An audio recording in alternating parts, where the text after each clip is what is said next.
What? A developer of a troubled downtown San Francisco tower gives the property back to the lender? Is there trouble in paradise in San Francisco? Yes, there is. Now, to be honest, because we're reasonable here, there's trouble across commercial real estate, specifically downtown office markets throughout the United States.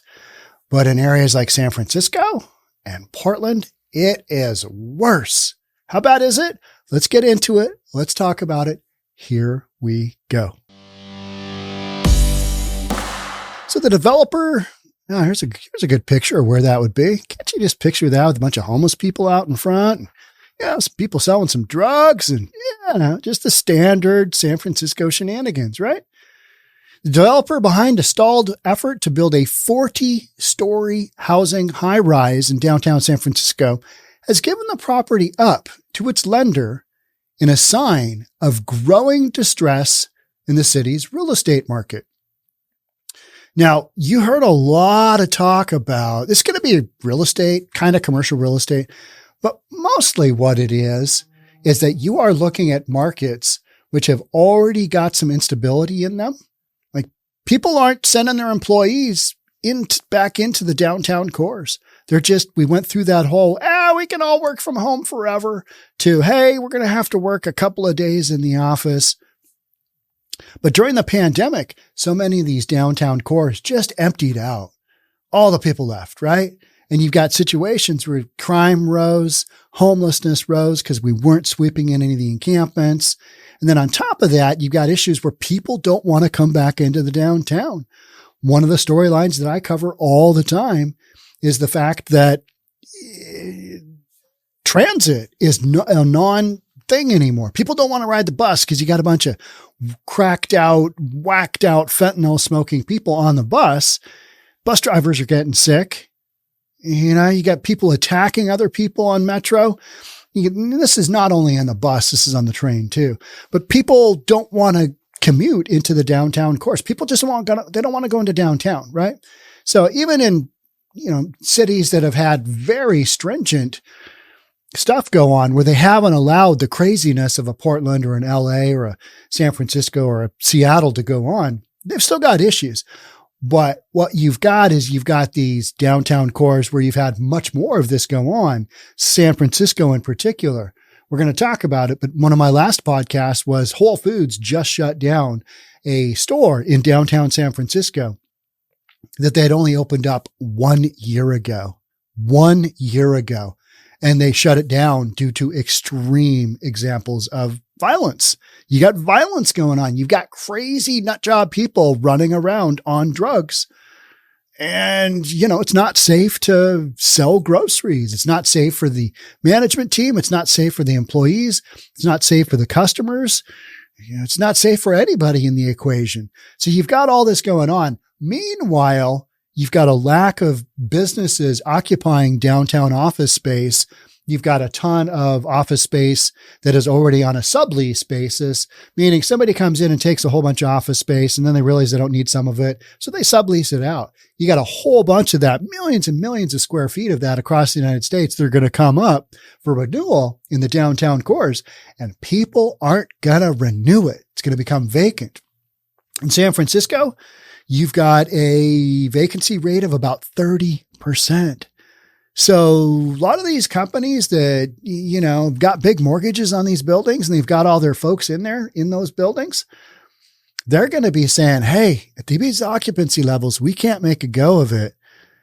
And then you've got banks that lend on this type of product. They are regional banks. They are mid-tier banks. They're not big, massive banks like you've got in residential. They're smaller and they're going to have some impact as well. We started to hear talk about that when we had the whole Silicon Valley Bank go sideways, right? Because that has a trickle effect. So as you see more and more of these properties go back to banks, that weakens the system. And then you've got investors who are like, commercial real estate. I'm going to reimagine and rethink my position on that. Like, I'm not going to invest in that. I'm going to pull my money out of that type of investing environment, because the long-term prospect, maybe it's the midterm prospect. I shouldn't say long-term, because on so much of this stuff, it does come back. But how long is it going to take for a San Francisco or a Portland to come back, given what's going on, not only at the street level, but in the economic level of just office space industry in general? Moving forward, we don't know what percentage of the workforce is going to come back into the high rises. We just don't know. So you've got businesses leaving these downtown cores left and right because there's not enough people, not enough foot traffic around, your dry cleaners, your flower shops, your, little mini marts, all the restaurants, all the coffee shops, all the after work bars. A lot of those don't have enough people to sustain a business model. And they're also located in these areas where you've got just, crazy levels of homelessness and people doing drugs, people selling drugs, everything that goes with that ecosystem, including robbing from the community, breaking into stores. I did a podcast this morning about it was a coffee shop in downtown Portland, and they had been broken into the stat was 79% of all the businesses that had been surveyed had been broken into at least once in 2022. It's in downtown core. 8 out of 10 businesses have been broken into. I mean, sign me up. I want to run my business there, right? So you've got these crazy circumstances going on top of public policy that's been enacted in these cities. And in San Francisco, it's you decriminalized everything. You decriminalized drugs. You just let this, fester into the situation it is now. And now you've got individual investors saying, you know what? We took a second look at this project, and you know what we came up with?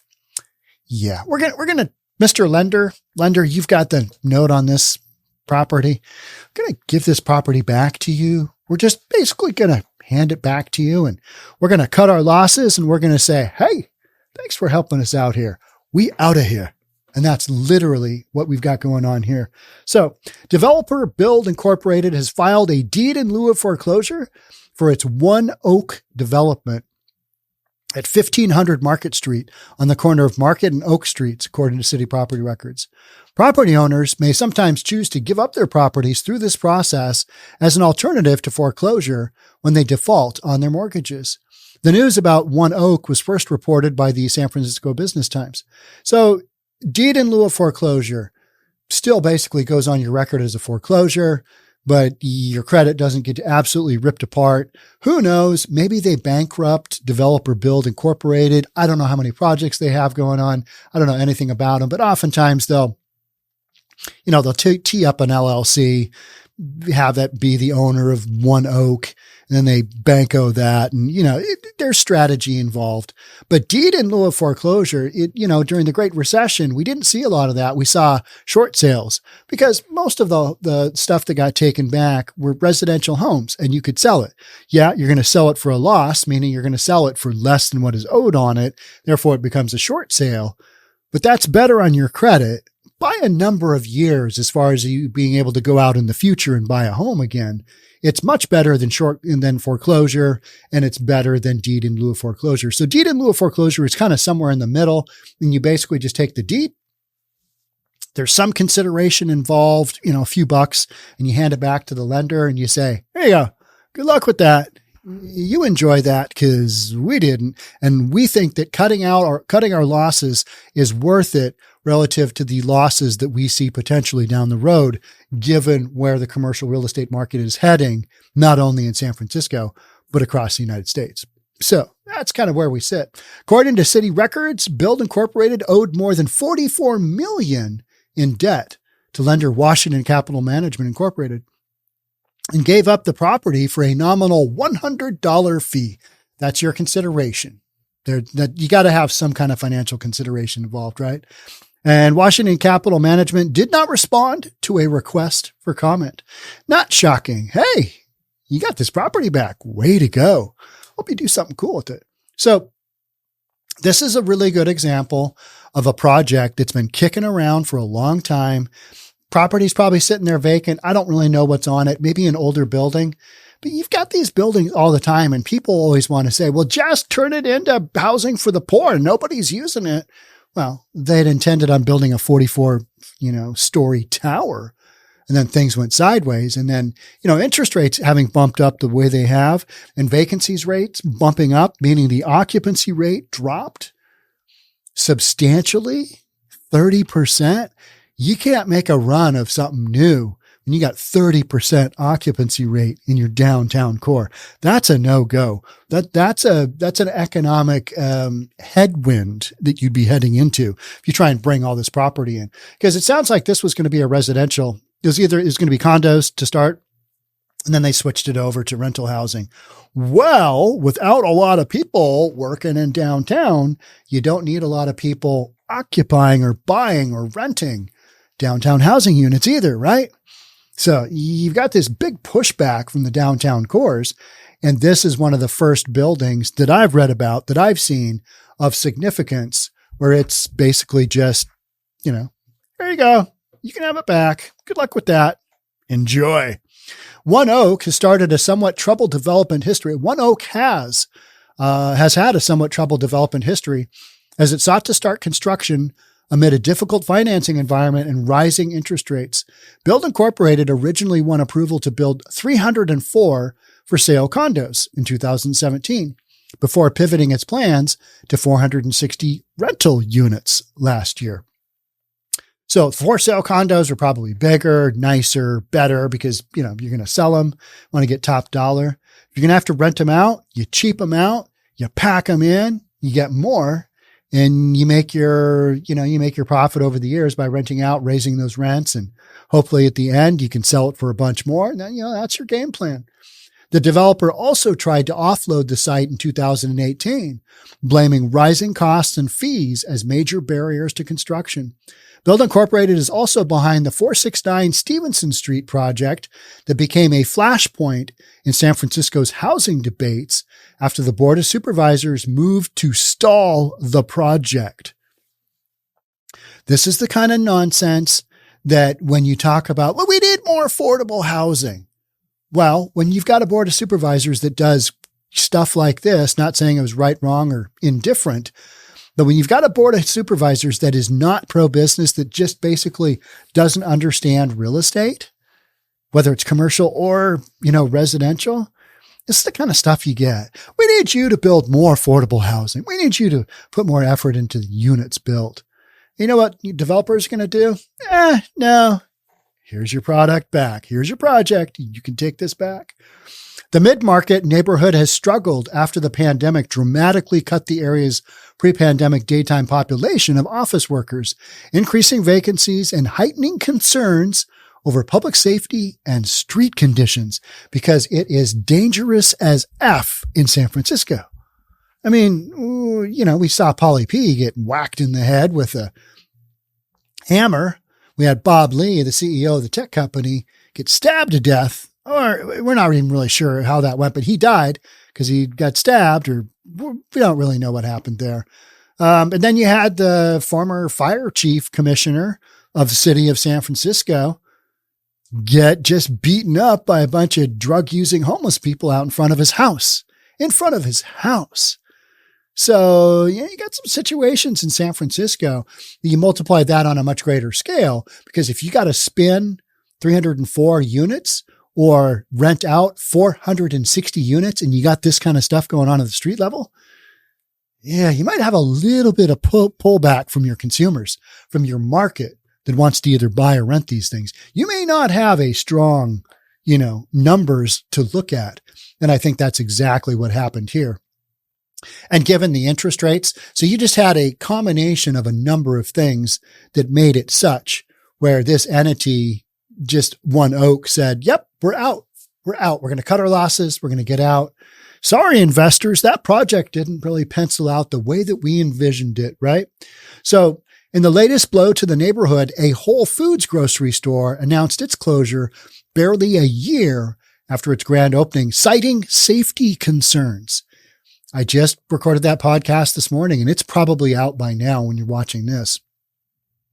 But Whole Foods came right out and said, hey, when this area is safe again, when it is safe for us to put our employees back in the store, that's when we'll reopen. So they build it, they promoted it as a temporary closure. If you think about it, how long is it going to take to, get San Francisco back to a little bit more of a safer situation? What are you going to do with all the crazy people? What are you going to do with all the drug addicts? What are you going to do with all the people selling the drug addicts drugs? What are you going to do with all the criminals running around who are drug addicts, stealing from the community, stealing from businesses? What are you going to do with all these folks? You're going to have to put them somewhere. They either need to go to treatment, they either need to go into a mental institution or jail/prison. And you know what? San Francisco isn't really about doing anything.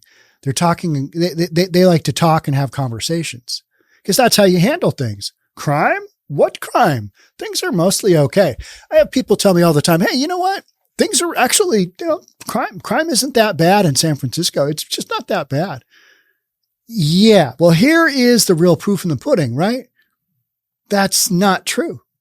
I think a lot of the criminal activity is just flat not being reported because if you don't have a police force that can, get out there and, take the call and cover everything. And if you don't have, prosecutors, if you don't have a district attorney, and San Francisco certainly doesn't have a district attorney who's going to go hard on crime, then why even bother arresting people? Why do that? So Whole Foods basically said, we're out, we're done. It's not safe. This area is not safe.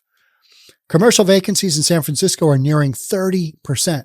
That's insanity. So you can't run a business on 30% vacancy. You just can't. You don't have enough income coming in to pay all the bills and get some kind of return. It's a no-go.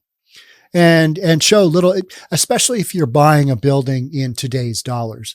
If you've had a building for 25 years, something like that. And, your property values have increased substantially. And now you got 30% vacancy. You might still be able to make it because your debt load is probably way lower, unless you did a refinance and, loaded it up with debt because you had the equity to do it. So we got commercial vacancy rates in San Francisco are nearing 30% and show little signs of abating. I would guess by the end of 2023, that we're closer to 35 to 40% vacancy rates. What would be the reason that we wouldn't? All of a sudden, businesses rush back into the downtown. Is that a reality? No, I think CEOs want employees back in the downtown because they've got them in office space and they can control them and you get more synergy and you get more creativity. But it's not going to be full time. And a lot of businesses are saying, hey, you guys did really good throughout the pandemic. Why don't we keep this going?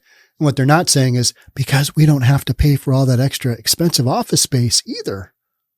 Maybe they can consolidate and that they put right to their bottom line, right? That's an easy way. Get that bottom line going, get that profit factor going. Real estate insiders are predicting that a wave of landlords will decide that owning real estate in San Francisco is no longer worth it. I think you'll see that in many communities where you've got similar factors going on. Portland being a prime example of that, right?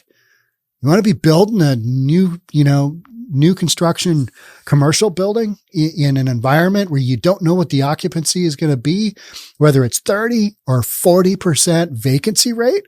I said occupancy, I meant vacancy. There's an inverse relationship there, right? One Oak is the latest example of property owner doing just that, when we're talking about predicting the wave of landlords giving up their properties. Another example is Redco Development and its investment partner, AEW Capital Management, deciding to walk away from the historic 1 Montgomery Street building that they purchased for $84 million in 2019. So you see, these are recently purchased. And by recent, I mean within the last 6-7 years. And in this case, even more recent, 4 years. So if you purchased it, you got all this debt on it because you paid top dollar for it, right? And now you don't have the market dynamics to, if you build this thing, take on that full construction debt, you don't have the income to service the debt. And then, you're sitting around going, okay, we still got to pay for the acquisition cost on the dirt. So what are we going to do? We've got these other projects here that are not in San Francisco. Maybe we go work on those. Maybe we hand the property back to San Francisco. Maybe we hand the property back to, the entity in Portland that owns the Portland properties. That's what you've got going on. I think moving forward, you're going to see a ton more of that because I believe you do have the perfect headwinds for commercial to take they're going to take a fall. It's going to be a fall. How much of a fall? Man, who knows? They're going to fall 17.5% within the next 14 months, 7 days, 3 hours, and 62 seconds. Guys who make those predictions, and then the market just goes opposite. Yet they're still out there babbling away on their YouTube channel, right? And people are like, didn't that guy predict, things would go that way and they went that way? Huh, yeah. Anyway, all right, he's really good. I like him. Commercial real estate finds itself in the eye of a perfect storm, said Dan McNamara of Polpo Capital, a hedge fund that holds a short position in the commercial mortgage-backed securities market in a recent interview. So that guy's betting on the fact that commercial takes a dump in value, in profitability, in productivity, any of those ways. So is that going to happen? I think that is happening right now. I think you are in the process of it right now. Even if interest rates come down a little bit, it's going to help residential, but it's not going to help commercial that much. And what's more important is the outlook for commercial in the short term, in the medium term. We don't know. We don't know what that's going to look like. Are businesses going to go back to their downtown core offices? It doesn't seem like they are. We are how many years outside of the pandemic, even though Biden just declared the pandemic to be over or whatever he did, took out the emergency, whatever. I pay so little attention to that guy because everything he touches, he just F's up, right? And he literally just, let's do that. Goes sideways on him. Yeah, crazy. But the outlook for commercial real estate, no. I'd be a hard no-go. And I would just say, well, let's just see how this goes. But I certainly wouldn't be buying and developing a big project. I'd be on the other end of picking up that property for dirt cheap, doing the hold if you can. But again, you're going to buy it for dirt cheap because who knows how long it's going to take to turn around a San Francisco type market, given the politics that have come so heavily into play with all the shenanigans that you've got going on just at street level, that are turning people away from all this that's going on. But you know what? Folks in San Francisco, they voted this policy in. Now they're kind of stuck with it.